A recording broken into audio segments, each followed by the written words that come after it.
All right, looks like we are live. Hello and welcome. My name is Avon, CRM and Marketing Automation Specialist at Relevate. And today I've got Matthew Ben here. So let me just go through our fancy banners, which we set up earlier. So there's Relevate and then there's abcselling.com.au. So welcome, Matt. How you going? Yeah, very good. It's always busy out there in the sales world, and people just want to be more efficient and, again, make sure the money they're spending is doing something good. Yeah, I think a lot of times people spend a lot of money on hope marketing. So, just get down on one knee and say, please, please, please, like going to the casino, putting it all on black. So I think it's definitely worth having a good strategy. So what do you, I guess, what is a strategy? Why do you need one? So these are probably words that are thrown out around too much and people don't really understand. So planning is getting the best use out of your time. Strategy is making sure you have the right activities to get to the goal that you've set, in simple terms. Why is it good to have a strategy? Well, if you don't have a strategy, what are you measuring? How do you manage to get to that goal that you're trying to get to? So strategic planning, using those two words together, is all about making sure that you know what resources you have to get to the goal, but also doing it in the smartest way possible, because obviously you want to make sure that your resources are used well. But understanding from an analytical and data-driven perspective, why you're going after certain things in a certain time frame and where the steps align to be able to get there, if that makes sense in a very short time. Yeah, absolutely. And I'll give my example of like the military sort of perspective is you've got strategic at the top, then you've got your operational, then your tactical. Your tactical is all the little things that you can do on the ground right now that are right in front of you. The operational is a little bit more, like over the next week, 2 weeks. But the strategy is really that long term, or a lot of little actions that add up to an overall major goal or major sort of positioning or something like that no one else has. And that's a fantastic way to look at it, because a lot of people go, oh yeah, we're doing marketing. Great. Yeah. So what is the focus of the campaign that you're on about, which is the marketing they're talking about, and how does it fit into the strategy? Well, we want sales, so we're gonna put a picture and some comments out there and spend some money on it because it's going to attract more leads. Well, that's great, but how does it help you to reach the goal? Because just because you do marketing doesn't mean they're going to buy from you. So it's putting it all together to work properly. Sorry, go. Yeah. Which leads into the topic of the day.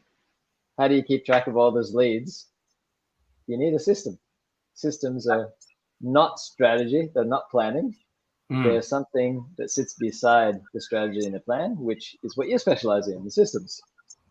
Yeah, and like having those in place, and obviously we've been working together on building out our sort of customer buying journey, and that in and of itself is a bit of a strategy. So like this is the tactical, sitting down and what platforms do I put my live stream on? Do we get likes? Do we send out a post before, after, etc.? The operational is doing several posts over a period of time, and then the strategic is marketing is only one piece of that. So the other piece of that is the sales, capturing, etc. And today we're here to talk about I can't keep track of my leads. That's the problem that you might be having as a business owner. So I guess some of the things that come out of that is your operations are overwhelming, and the one thing that everyone's feeling is we just don't have enough people. The Australian Bureau of Statistics put out a stat probably 2 years ago saying that the workforce is in stagnation over the next 10 years, 20 years. Meanwhile, population is growing quite large. So there's fewer people to do more work. So naturally, every industry is suffering, and I'm feeling it. I know that to have 100 other conversations, it's exactly the same thing. So what do you reckon is the best way to deal with it? Well, obviously having a system is a good start. So in in what we do, sales consulting, operational sales management, we see so many companies out there with a spreadsheet, and that's their system, or they've got email, a calendar, and a spreadsheet, and they try and marry them all up together, or they could even have a CRM, but they don't really use it. So the salespeople are out there downloading spreadsheets. So I'm laughing, but it's just so common. You need aligned systems. So businesses more than often have a financial system, they have a business management system, and potentially a CRM, but they're not actually hooked up together to work and flow the data from one to the other.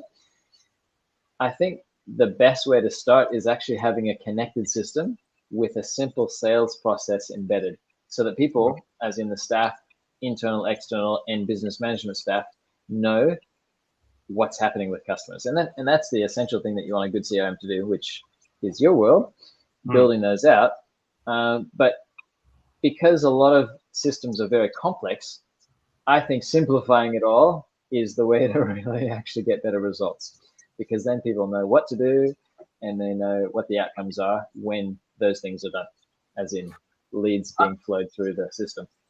I think there needs to be a little bit of balance to that, though. Yes, I agree that we need to sort of simplify, but sometimes, like where sales processes take a very long time, 3 months, 6 months, 12, 18, then there's other elements that need to happen. And I think the bigger the sales process, the more complex it is. You can break it down into chunks. You can have, maybe you've got, using very American terms, your SDR, or sales development representative. They're the ones just picking up the phone and going, do you have budget authority to make decision, need, and timeline? Are you a customer that is qualified in any way, shape, or form?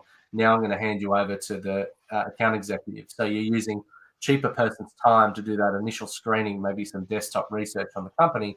Then you're handing it over to an account manager who's there to build the relationship. And then behind that, you might have, in the software world, probably like a sales engineer or someone more technical to do the specific demo.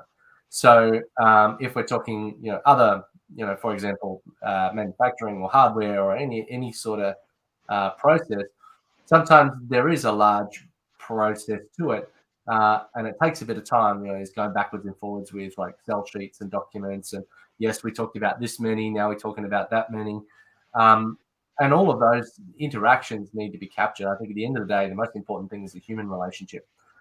If it's a complex relationship, then it needs to be a complex system. But there are ways to simplify the complex as far as reasonably possible. It's not perfect. It's never going to be. But I think the happy zone is bringing up the less technical and bringing back down the more technical. And when everybody's working in that space, there's a lot more crossover and like a creative tension to do better. And I think that's probably the best place to be in as an organization. Yep. My thoughts. I think we're very well aligned there. I think you said one word that you may not have meant to said, which is building complex systems. Yes, the systems are complex in the background, but you never want the user to think they're complex, because then they won't use them. And that's one of the biggest challenges with CRM. Salespeople don't use them. And when salespeople don't put the data in, you can't do anything on the other end. Yeah. And I think when I'm saying complex, I'm thinking about, you've got the email that triggers the something else, this triggers something else, and then the field something happens with the field or whatever. And all of those things are there and complex because it's meant to simplify for the user. They go, next, yes, next, no, next. That's what I knew you meant, but yeah, that may not have been translated in what you said. Fair call. Yes. So I guess, manual and repetitive tasks, that's what we're trying to cut down by building these complex things. So, you've got to have an initial call. That if you don't get through, it's probably best practice to send an email. That if you still don't get through, you should probably follow up a few times and make notes. Maybe they said, look, not yet, I'm making dinner. Maybe that's not a no, I don't want your services. That's a not right now. Can we talk later? Then there's you've hit on that very important point of follow-up.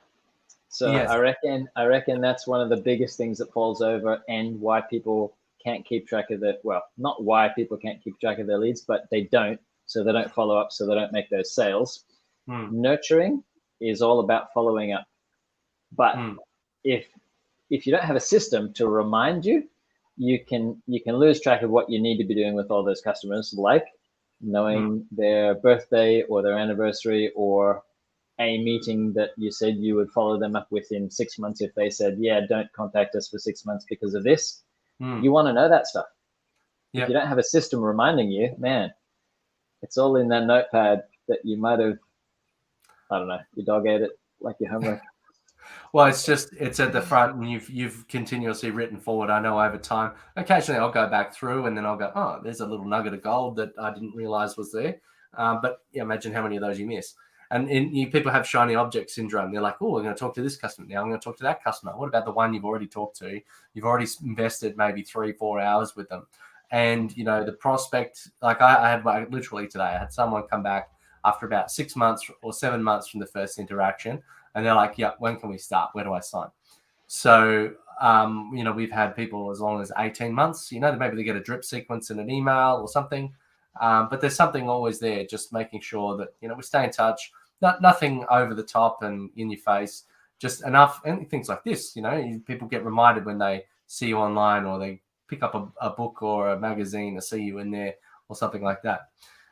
So I guess what you're saying is like measuring your inputs and outputs, making sure that the salespeople are doing what they're supposed to, making sure that who they're following up is the right person, making sure that when they're following up at appropriate times, not calling at 3 a.m.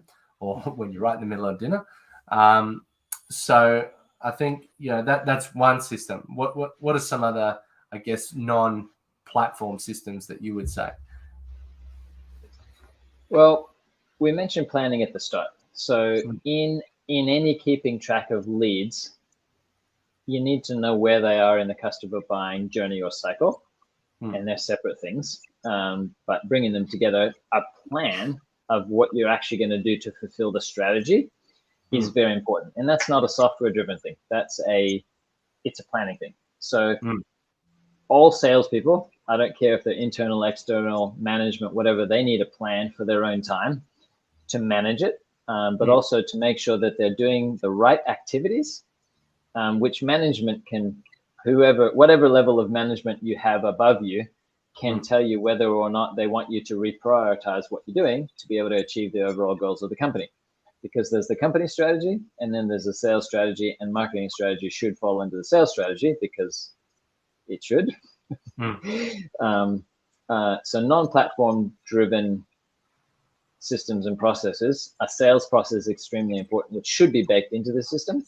But the daily, weekly, monthly plan, which also has the review needed as a part of that, to just check up and see whether the activity that you're planning to do and have done is actually resulting in you being able to achieve the goals. Super important. So again, you need to know the sales process, which is influenced very heavily by the customer buying journey, because they're going through something, and you need to take them, you need to be with them on their journey with them, so that you can feed them the right information, answer their questions, provide the right inputs at the right time. And this very digital age, the customer knows most of the things that you're going to tell them anyway. And quite rightly, as you said, you having the content out there, people are seeing you without you needing to interact with them. So that's a way that you can get a lot more efficiency out of your sales process. Well, it's funny, like imagine you've got a sales process and maybe there's 100 top touch points over the course of 3 to 6 months, which is certainly not unreasonable. That's pretty normal, I would imagine. And then you would say over that time, you might have 100 customers, and all of them are moving at different speeds. I try to build systems so that they follow up. If they go, yep, I'm ready for the next stage, well, we stop doing that and we go to the next thing, because there's nothing worse than saying, please buy from us, please buy from us, please buy from us. Then as soon as you buy, the next email that comes or the next contact is, please buy from us. It should be, right, now, thanks for buying with us. Appropriate contact. Correct, yeah. And not in your face. I think it needs to be fit for your audience, fit for your culture. A lot of times people, you said baked into technology. I like to try and build culture touch points into the technology as well. Just, So that's a really good point that you raise. When you build systems, it's around software, but also around human processes. Because just because you put a new software system in does not mean that it takes the place of humans. You've got to build it around the sales process that humans are involved in, because it's humans at the end of the day that are going to be making choices. Interesting people, because people buy from people. And I'm not talking about the commodities that you buy without thinking about it. That's not what we're talking about here. But whenever you introduce a new system, I think that's where I'm going to. Whenever you're introducing a new system, it's not about taking out the humans altogether. It's about building the system with the human interaction to make sure that you don't miss anything, but make sure you optimize on, taking away huge amounts of manual labor from humans that automation can do without inhibiting the sale, making it better. And you don't want it to feel unnatural. There's nothing less effective than when you know that someone's going through a sales script. Like when you get all your scam callers call up and they say, "Are you Mr. So-and-so?" I'm like, "Sometimes." And they're like, yes. And then you throw them off their script. They've got no idea where to go. So you need to have some room for error. I would start wide and then narrow down progressively over time. And with all this great activity and fit for purpose scripts, etc., and automations, you want to make sure that reporting is actually giving you the information to be able to make the action better. So the pre-action better, but also being able to manage the outcomes in a better way. And reporting shows you what you have done and what you need to do. So reminders of what you need to do is also super important as a part of that reporting process. Yeah.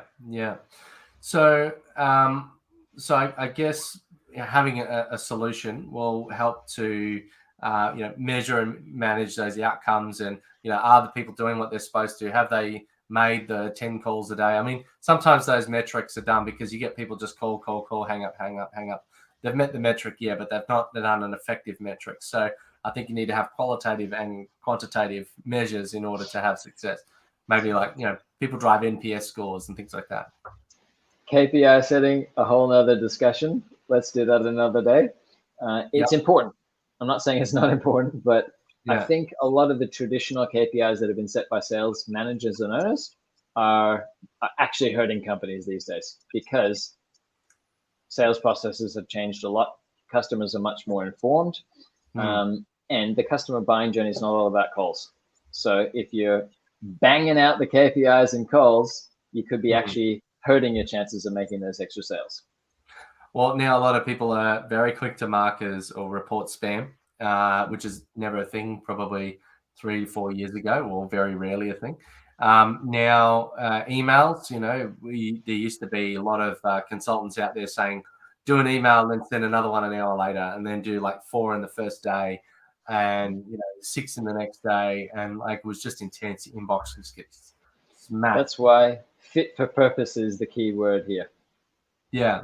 And, you might have one customer reads no emails, has opened no texts. Maybe they've seen your website a couple of times where they go, yep, I'm ready. And they'll buy in a heartbeat because you've met with them with the right marketing and the right approach. And others, they'll take years of convincing and effort, and then they'll only buy one thing and then kick the tires all the way through the process. So, you want to attract the right people as well, not just, sales for sales sake. It needs to be intelligent sales. And I think, that is where that consulting piece is so important on the front end when you're setting up your strategies and planning.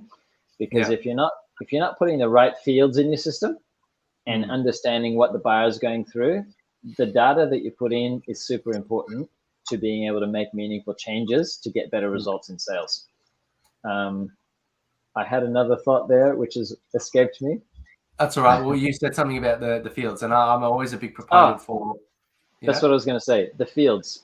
So understanding where your perfect customers are coming from, that can make a huge difference in the type of customers you start to attract after you realize the best channels.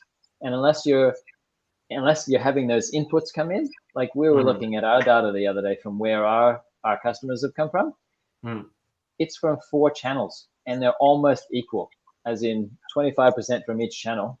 Mm. If we had dropped one of those channels, that's 25% gone from our revenue. That's insane. It's amazing.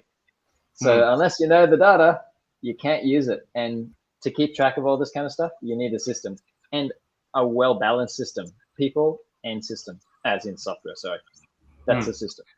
Well, the thing with, like, I'm always a big proponent for tracking things like relationship health and, you know, where are you at? Because, you know, people always equate it to dating. You know, you're getting to know them. All right, well, now you've got a pretty good grasp on who they are and what they need.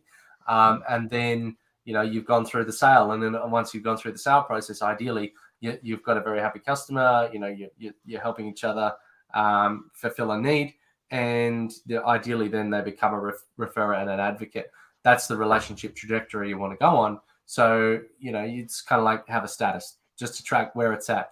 If it's at risk or it's waning, what can you do to bring it back online? You know, everybody goes through their rough patches. So how do you bring that back online? I think that's a really important one. The other one is most customers, you know, particularly in smaller businesses, you've got multiple dimensions to those relationships. You might be a supplier, a customer, a partner, all in one. So that's the kind of the thing that if you track that, changes the way that you interact with that customer, or the way that other staff interact. And that's a fantastic lead into another chat. Let's not do it now, but I just want to mention it. New business and existing business upselling. People so often forget the existing customers in their plan for growing their business. Existing customers are like 80% easier to sell to with higher revenue, as in the project sizes are a lot bigger to start with existing customers. New business, much harder to get. You spend more money getting them than to sell to existing customers, and they buy less. A chat for another day, but again, if you don't keep track of all this data, how do you know when your existing customers are ready for the next whatever it is that you sell? And the relationship, where's it at to be able to sell that next thing? If you can't keep track of the information, you can't use it. Yeah. Well, speaking of a chat for another day, we've got another one which I think we were going to cover today, but we should push to next time, about owners spending money on things that don't drive their business.